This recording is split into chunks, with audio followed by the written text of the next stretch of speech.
वालेकुम मेरे यूट्यूब साथियों, उम्मीद है आप खैर से होंगे। साथियों, मुख्तलिफ वक्त आपके सामने किताब पेश करता रहा हूँ। कुछ सिंधी, कुछ उर्दू जो नावल होते हैं, कुछ कहानियाँ होती हैं, कुछ तारीख़ी किताबें होती है। लेकिन मैंने उर्दू में जो भी किताबें आपके सामने लाई हैं वो नावल है जो दूसरे मुल्क ममालिक से इंटरनेशनल अदब होता है, कभी पाकिस्तान का अदब होता है। आज मैं आपको आपके सामने जो किताबें पेश कर रहा हूँ, दो नावल्स है। एक नावल है और दूसरा नावलेट है। ये सिंध के बहुत अच्छे जाने पहचाने जो अ, सियासी वर्कर है और नावल निगार है, उनकी किताबें। एक किताब है जो रुके तो कोह गिरां थे हम। जाम साकी के आप वाकिफ़ होंगे। बहुत सिंध का बड़ा पॉलिटिकल वर्कर, बहुत बड़ा नाम। उसका नावल है सिंधी में जो शाया हुआ था, खाहोड़ी खिजन।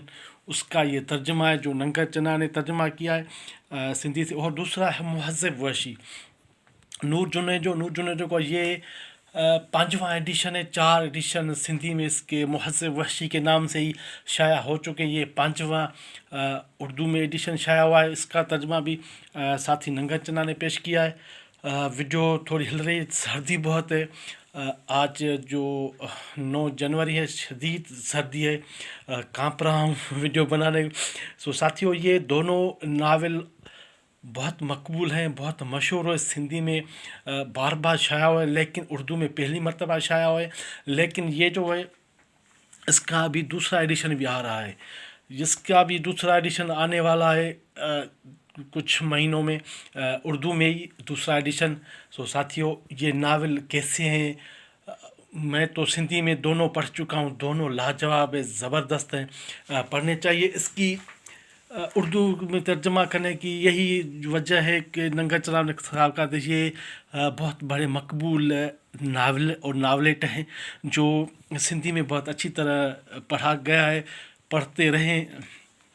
थोड़ा सा तारीफ़ करवाता चलूँ, ये जो जाम साकी का नावल है, जो गुरके तो कोहे गिरां थे हम, सिंधी में खाहोड़ी खिजन के नाम से जो है इसका नाम है। इसका जो जिससे आपको पूरे पाकिस्तान में ये अवेलेबल है। मार्केट में न मिलने की सूरत में आप इस इदारे से रब्ता करके मंगवा सकते हैं। इंसाफ किया है जो आज भी हक पर इसका परचम थामे हुए हैं। साथियों, जाम साकी 20वीं सदी के आखिरी दिहाइयों में सिंध समेत बड़े सगीर के इनकलाबी जदोजहद का इस्तारा रहे।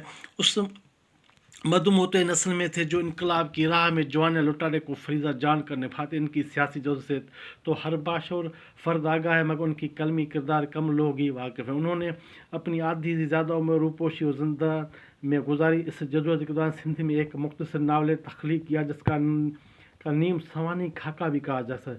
सजा जहरी के नावल लंदन की एक रात की तर्ज पर लिखा गया ये नावल सिंधी फिक्शन की इन किताबों में शामिल है जिन्होंने हज़ारों नौजवानों को मुतासर किया। नंगा चना उस्ताद अदीब और मुतरजम। उन्होंने उम्र का एक बड़ा हिस्सा बलूचिस्तान में तदरीस में गुजारा। बुनाई तालुक नसीराबाद सिंध जिला शराकोट से 2 दर्जन से ज़्यादा किताबें तर्जमा कर चुके। उन्हें बेक वक्त सिंधी, उर्दू, पश्तो और पंजाबी 10 गुज़श्ता दिहाइयों से तराजम उन्हीं का कुल वक्ती पेशा भी है, शौक़ भी है, मगर तरकीब अदब के तराजम की फोकियत देते हैं, तरकीब अदब को फोकियत देते हैं। बिल्कुल साथियों, नंगा चना की यही खूबी है कि नंगा चना जो है अच्छी किताबें छा कर जिसने तरकीब पसंद अदब को उसने तरजीह बहुत दी है। उसने बहुत अच्छे तराजम किए हैं। साथियों, जाम साकी भला कौन वाकिफ़ नहीं, इस मुल्क में शायद ही कोई ऐसा शख्स होगा जो इसके नाम से ना आशना हो। इसने अपनी पूरी ज़िंदगी इस मुल्क के बसे हुए तबकात और महकूम मजलूम अक़वाम के लिए जदोजहद में गुजारी। उसने मरते दम तक सियासी अमल को हर जान बना रखा, और जब कम्युनिस्ट कहलाना एक गाली था उसने सरबंद रखा, और निदा भी बुलंद और सख्त सियासत का परचम ऊँचा रखा, और मुल्क के करिया कोचे में अपने अवाम के साथ खड़ा रहा और हर दौर के आमर के साथ डटा रहा। अल्लाह ये कलामत अल्लाह हक़ से खट्टे पर पड़ा हुआ था, लेकिन उसकी उम्र में आखिरी बरस उसकी सियासत की नज़र हुई, जो सियासत मज़लूम तबक़ात और महकूम अक़वाम की मुखालफत होती रही। साथियों, ये नंगा चना जो उसने शरम बूटी में से तारफ़ करवा चुका हूँ, उसमें جو ہاری کمیٹی کی جدوجہد ہے اس کے پس منظر میں لکھا گیا ناول جو بہت جو اچھا ناول تھا، اس کی بہت بڑی ڈیمانڈ ابھی تک ہے، لیکن پتہ نہیں کیوں جو ننگر کا یہ کام منظر اب نہیں آ سکا۔ ساتھیوں، یہ کھاہوڑی کھجن کے نام سے سندھی میں اور اردو میں جو رکے تو کوہ گراں تھے ہم، یہ بہت زبردست ناول ہے، پڑھنا چاہیے۔ اور دوسرا ساتھیوں، مہذب وحشی نور جنید میں نے پہلے ہی بتا چکا ہوں کہ اس کا یہ 5واں اردو کا ایڈیشن، 4 سندھی ایڈیشن اس کے شائع ہو چکے ہیں۔ نور جنید جو اس کی اپنی انداز ہے، اس کا شاعری کا کتاب ہے، کلام وحشی، مہذب وحشی اور سندرتا اور کرہت کے نام سے اس کا ناول ہے۔ ابھی دوسرا ناول بھی اس کا آیا ہے۔ نور جنید جو اپنا ڈکشن ہے، انداز ہے، میں آپ کو تعارف کرواتا ہوں جس کا کیا انداز ہے، ڈکشن ہے۔ رفاقت حیات کو آپ جانتے ہوں گے، پہچانتے ہوں گے۔ لکھتے ہیں کہ نور جنید جو کو پہلے ناول مہذب وحشی کے متعلق بعد انہوں نے بلا تعامل سندھی کے مایا ناز فکشن نگار معنی کے صنف میں مایا نگار مان کی صنف میں رکھوں گا اور انہیں ایک وجودی ناول نگار قرار دوں گا، کیونکہ انہوں نے اس ناول میں انسانی وجود کے بحران، اس کی شکست دریخت، اس کی شناخت کے مسئلے، اس کی کہادی اور باطنی خوف اپنی معاشری، اس میں اس اجنبیت اور بیگانی کے جیسی معاملات کو بڑے شد و مت کے ساتھ کبیر کردار موجود اس صورت میں حال پیش کیا۔ کبیر اپنے ہی لوگوں کے درمیان رہتے ہوئے زندگی سے ڈرتا رہے اور سب سے کٹ کر ایک کمرے میں زندگی گزارنے پر مجبور ہے۔ اس شدید تنہائی کے چند وجوہات اس کی ذات میں پوشیدہ ہیں، تو اس کے کچھ اسباب گرد و پیش کی زندگی میں بھی پناہ ہیں، وہ جن سے مکمل بے ظاہری کا اعلان کرتا محسوس ہوتا ہے۔